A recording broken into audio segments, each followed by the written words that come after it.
ఈసీని కలిసిన అనంతరం కాంగ్రెస్ నేత మర్రి శశిధర్ రెడ్డి మీడియాతో మాట్లాడుతున్నారు. ఇప్పుడు లైవ్ చూద్దాం. విరుద్ధంగా లోపలికి ప్రవేశించడం జరిగింది. ఇది సరైనటువంటిది కాదు. ఆయన పైన కేసు నమోదు చేయవలసిందిగా ఈరోజు సిఇఓ గారికి లిఖితపూర్వకంగా ఒక రిప్రజెంటేషన్ ఇవ్వడం జరిగింది.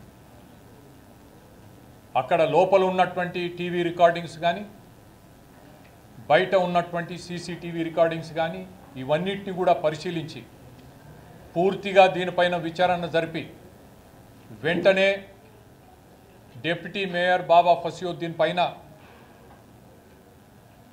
కేసు నమోదు చేయాలని చెప్పి డిమాండ్ చేయడం జరిగింది. అంతేకాకుండా అక్కడ ఉన్నటువంటి పోలీసు అధికారులు ఒక చోట ప్రొసెషన్ కూడా తీసినట్టు చెప్తున్నారు. నిన్న జరిగింది అక్కడ. అది జరిగితే దానిపైన పోలీసులు విస్మరించారు. కాన్వాయ్లో కూడా ప్రయాణం చేసినారనేటువంటి విషయం ప్రస్తావన చేయడం జరిగింది. పోలీసు అధికారులు వారిపైన ప్రిసైడింగ్ ఆఫీసర్స్ పైన కూడా చర్య తీసుకోవాల్సినటువంటి అవసరం ఉంది. ప్రత్యేకంగా అక్కడ ఉన్నటువంటి పోలీసు అధికారులు inspector Muralikrishna, sector sub inspector Ashok, వారి పాత్ర వీటన్నిటిలో కూడా దానిపైన కూడా దర్యాప్తు చేస్తూ అక్కడ ఉన్నటువంటి స్థానియ నాయకులు వారికి ఒక రకంగా వార్నింగ్ కూడా అధికారులు చేశారు. అది సరైనటువంటిది కాదు. వారికి పై లెవెల్ నుండి అంటే డీసీపీ నుండి కాకుండా అడిషనల్ డీజీ దగ్గర వారి చేత వీటన్నిటిపైన కూడా దర్యాప్తు చేయించాలని చెప్పి కోరడం జరిగింది. అంతేకాకుండా ఒక ప్రైవేట్ ఇంట్లో ఫంక్షన్ జరుపుకుంటుంటే ఖదీర్ గారి ఇంట్లో ఆ ప్రాంతంలో ఫంక్షన్ జరుపుకుంటుంటే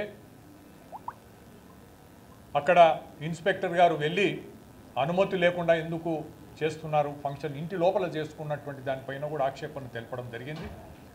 ఇదంతా అధికార పార్టీ నాయకుల ఒత్తిడి వలన, వాళ్ళ ఆదేశాలు మేరకు అధికారులు పనిచేయడం వలన ఇలాంటి ఉల్లంఘనలు జరుగుతున్నాయి.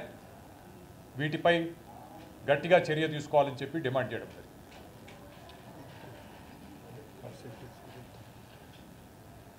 ఇంకో ప్రధానమైనటువంటి అంశం ఏమిటంటే అసెంబ్లీ ఎన్నికలు జరిగేటువంటి సమయంలో